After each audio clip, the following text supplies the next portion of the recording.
સુરતના ગોથાણ ગામ ખાતે આયોજિત ભવ્ય બૂથ ક્ષેત્રીય સંમેલનમાં તેમણે કાર્યકરોને જીતનો મંત્ર આપી રાજ્યમાં ચૂંટણીલક્ષી રણનીતિના વિધિવત શ્રી ગણેશ કર્યા હતા.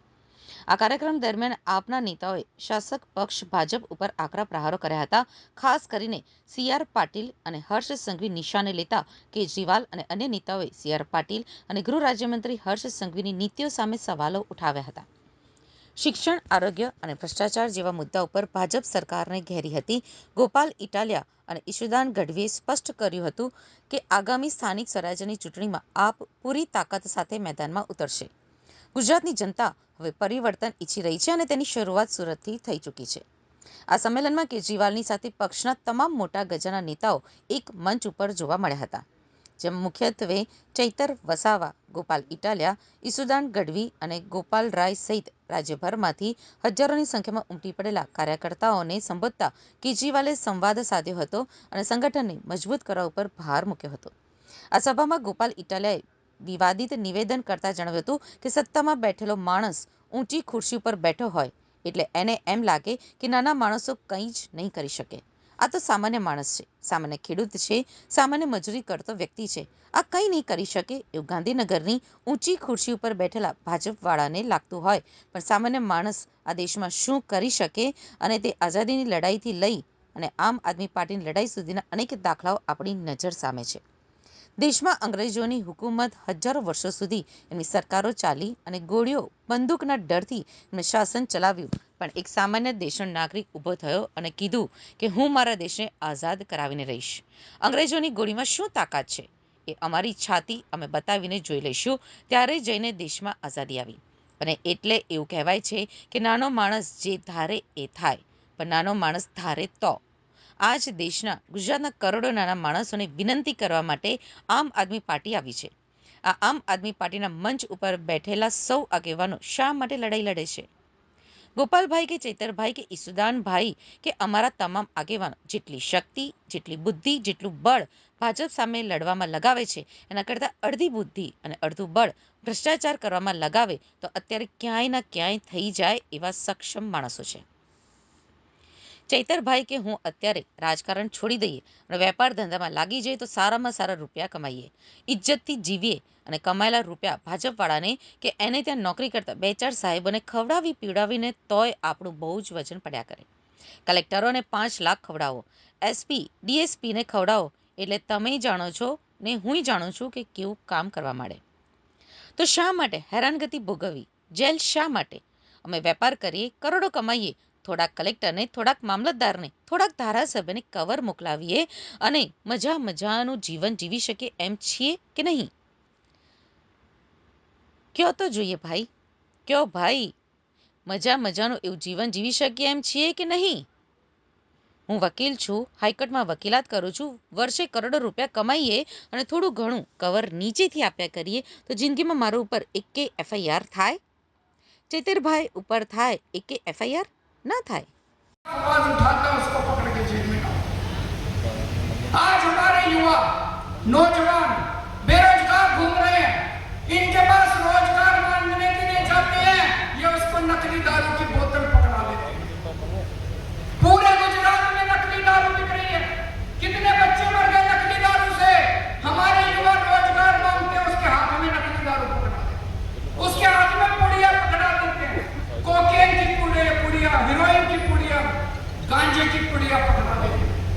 हमारे बच्चों को, हमारे पूरे परिवार को बर्बाद करने में लगे हैं, पूरे के पूरे परिवार बर्बाद। मैं कई परिवारों को जानता हूं, आजकल मेरा गुजरात में काफी आना जाना हो रहा है। कई परिवारों को जानता हूं जिनके बच्चे मर गए नकली दारू पी के। कई परिवारों को जानता हूं जिनके बच्चे ड्रग खा के उनके पूरे के पूरे परिवार बर्बाद हो गए। पर कसूर हम लोगों का है, हम लोगों का कसूर है। हमारे बच्चे मर गए, हमारे बच्चे बर्बाद हो गए, तब भी हम जाके कमल का बटन दबा के आते हैं। क्यों?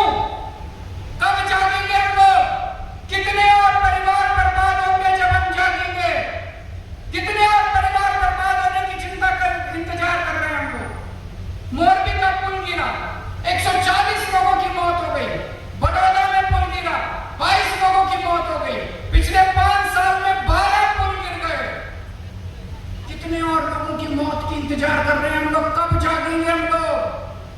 कितने और पुल गिरने की इंतजार कर रहे हैं, कब जागेंगे हम लोग?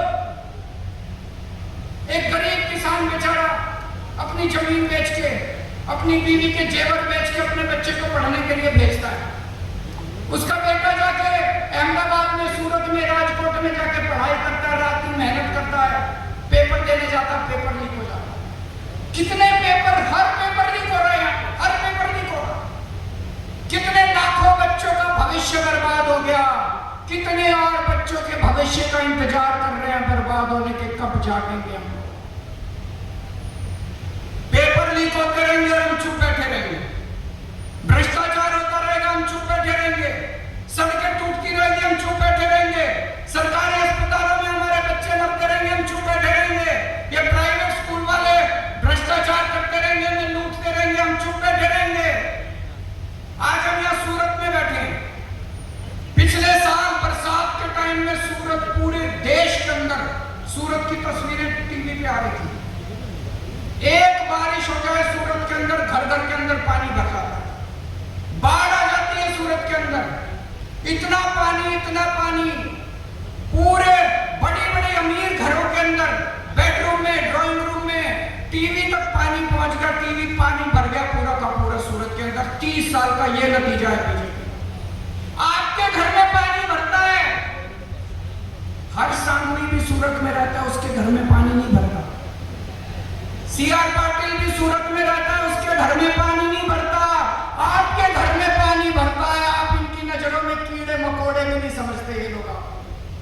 T20 ની અને ફાઇનલ મેચમાં તમે જો જોયું હોય તો ધ્યાનથી સાંભળવા જેવી ઘટના છે કે ફાઇનલ મેચમાં બીજો જ્યારે દાવ આવ્યો ત્યારે લગભગ મારા ખ્યાલથી 10 ઓવર પૂરી થઈ પછી બધાને ખબર પડી ગઈ હતી કે ભાઈ હવે ભારત જીતે છે અને સામેવાળું હારી જાય છે। પછી તમે તમારા મનથી વિચારો કે મેચ એક તરફી થઈ ગઈ, આપણે જીતવા લાગ્યા, એ પછી પણ મેચ જોવાનો રસ કેટલો રહે, છેલ્લા બોલ સુધી જોવાનો રસ, માનો કે એક એક દડા ઉપર એક એક રન બાકી રહેતો હોય તો કેટલી મજા આવે, અને એક તરફી થઈ જાય તો કેટલી મજા આવે। બધાને ખબર હતી કે ભાઈ હવે તો સામેવાળો દેશ હારી જવાનો છે અને આપણા દેશના લોકો જીતી જવાના, અને એટલે એક તરફી મેચ થઈ ગઈ તો જોવાની મજા ન આવે, કાંઈ વાંધો નહીં, હવે તો જીતી જ જવાના, હવે શું જોવાનું। જો મેચ જેવી મેચ એક તરફી થઈ જાય તો જોવાની મજા ન આવે। અહીંયા તો આખી સરકાર એક તરફી થઈ ગઈ છે, વિચાર કરો કે આમાં શું મજા આવે। અને સરકાર આખી એક તરફી, એક બાજુ 182 માંથી 160 જેટલા ધારાસભ્યો એમના, મજા તો એમને નથી આવતી। એ લોકો અંદરથી કંટાળ્યા છે, પણ અમને ઠોહા મારા કરે, તમે બોલજો વિધાનસભામાં 3 નંબરના પ્રશ્ન ઊભા કરો, બોલો બોલો, તો અમને કોણ ઠોહા મારો, તમે બોલો ને તો કે અમારી 100 પેટીઓ કાઢી લીધી ભાજપ। જેને ભાજપમાં લેવાનું એનું ઓપરેશન કરીને ગળામાંથી પેટીઓ કાઢી લે, બોલવાનો એક શબ્દ નહીં। તો દોસ્તો આ પરિસ્થિતિને બદલવી હોય તો એકમાત્ર રસ્તો છે આમ આદમી પાર્ટી। આજથી કેટલાય વર્ષોથી આપણે અનેક નેતાઓને ચૂંટણીમાં જીતાડતા હતા, ક્યારેય કોઈ નેતાઓએ આપણા જીવન સાથે જોડાયેલા મુદ્દાઓ પર કામ નથી કર્યું। દરેક માણસ આવે ચૂંટણીમાં, હિન્દુ, મુસલમાન, ભારત, પાકિસ્તાન, અફઘાનિસ્તાન, બોલિવૂડમાં આ ફિલ્મ આવી ગઈ, અહીંયા ઓલું